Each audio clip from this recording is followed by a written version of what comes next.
really know where to begin with this because we should start by talking about Fulham, right? We have to give them a pat on the back. It's their 4th win in 53 games against Chelsea. Marco Silva has just done a wonderful, wonderful job there. They're in sniffing distance to top 4. Chelsea, they got beat by the better side. I know the sending off makes a difference. I get that. But well done to Fulham. I thought they were fantastic. I thought Andreas Pereira was just brilliant. Absolutely. He kept whipping in these crosses. It looked horrible to defend Me and you against. had this discussion, I think it was maybe last year, where we spoke about there's a thing where players always score against their former clubs, and you said he poo-pooed it. He went, nah, that's not a thing. It is. Willian last night does it. Willy Bolly does it a couple of nights before. Yeah. I don't know what it is. You're right. But it always seems to happen. Come back and haunt you, But Willian looks like the Willian of old. I'm not talking about the old when he's at Arsenal. I'm talking about before that. Chelsea. He was getting at people. He made Azpilicueta. Who? Azpilicueta work. And they look great. And Fulham, listen, for where they are right now in the table, currently sitting 6th, I mean, Marco Silva probably couldn't have dreamed of a better, not even a start, but a better season that he's having at the minute. And every single one of them players deserves a lot of credit. And also they did it without Mitrovic, because Mitrovic is their talisman. Yeah. A lot of their good stuff comes from him. But the goal, it was Carlos Vinicius, wasn't it? That stood in from. The goal was fantastic, although I still blame Kepa. Yeah. Paul Hawksby made a very good quip, actually. He said he made himself smaller, the goalkeeper. He did, but he puts the defenders on edge because you think, he's going to come and get it. Oh, no, he's not. Can't recover. Yeah. Vinicius hits it in. And fair play to Vinicius, because he's not been prolific. I mean, he went to Spurs, then he scored 1 Premier League goal while he was there. I think the most he's got up until this point in the season was 6, and that was for PSV. So he's not exactly been prolific the last couple of years, but fair play. You give him the service. Yeah, it was a great header. Let's talk about Chelsea. I said it on Twitter. I don't really use Twitter. I call it gutter, but I tweeted yesterday that Graeme Potter, I think, has turned Chelsea into Brighton. I think Chelsea are as far away from challenging for the title, not top 4, challenging, than they've been maybe in the last 20 years, probably from the Ranieri days. I know Chelsea fans will shout at me and say, we've got injuries. You've got Kante, you've got Sterling, you've got Reece James, you've got Pulisic, Loftus-Cheek, Chilwell, Fofana, Brozier. Yes. So I totally agree with that. But Chelsea have a good enough team to do better than they did last night. I know there was a sending off. I know that, and João Felix looked really, really good. But I think that's like 1 win in 11 now for Chelsea. No, they look poor. They're all underachieving massively. Graeme Potter's struggling at the minute to cope with the expectation of being at a club like Chelsea, which is win at all costs. If you don't win, your job's on the line. He looks like he's struggling to come to terms with that.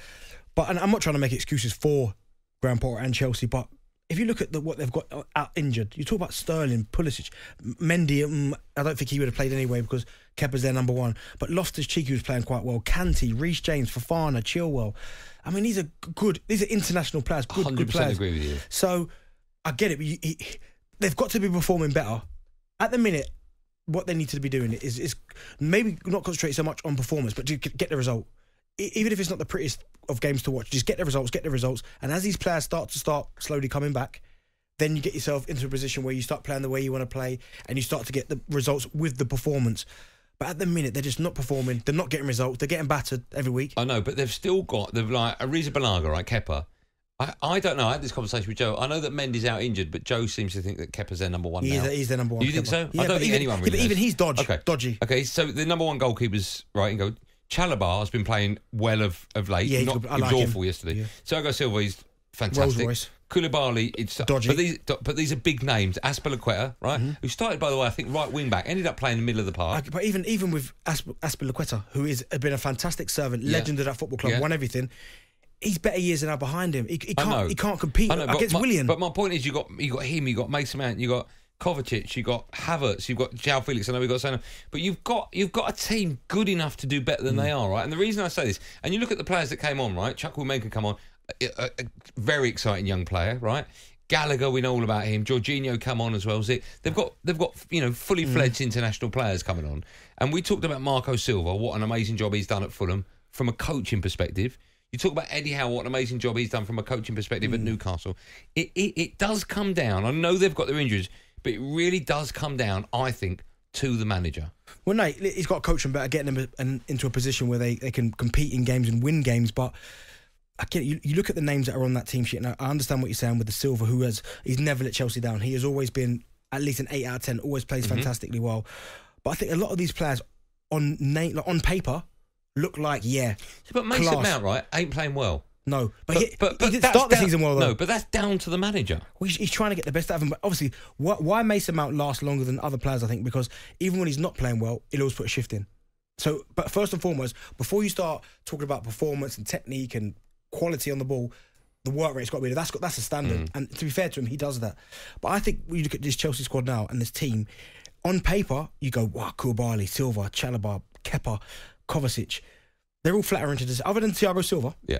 They're all flattering to the scene. Kovacic. They should. I know there was a red card. I keep saying it because I know people will forget. But they should be doing better than they are.